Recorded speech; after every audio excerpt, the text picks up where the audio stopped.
Lango la ndoto lililotetema, simanzi ya binti kifaru. Sehemu ya kwanza.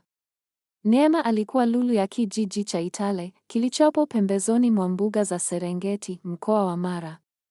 Akiwa na umri wa miaka 14 na akiwa mwanafunzi bora wa kidato cha pili katika shule ya sekondari ya Mwitongo, alionekana kama taa iliyoahidi kuangaza familia yake na kijiji chake. Alama zake kwenye masomo ya sayansi na hisabati zilikuwa za kutisha. Neema alikusudia kuwa mhandisi wa majenzi, civil engineer.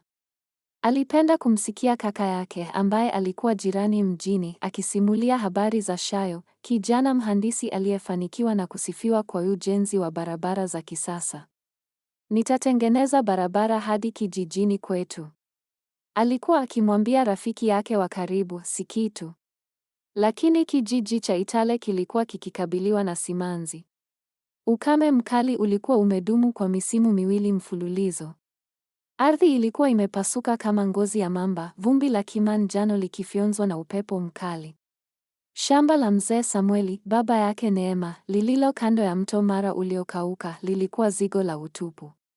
Mzee Samueli, mkulima mtiifu aliyeheshimu ardhi kuliko chochote, alibaki amekaa kwenye kigoda chake, akitazama mbali. Deni kubwa la Bwana Mchuma, mfanyabiashara wa pembejeo aliyekuwa na mkono wa chuma, lilikuwa limemlaza pabaya.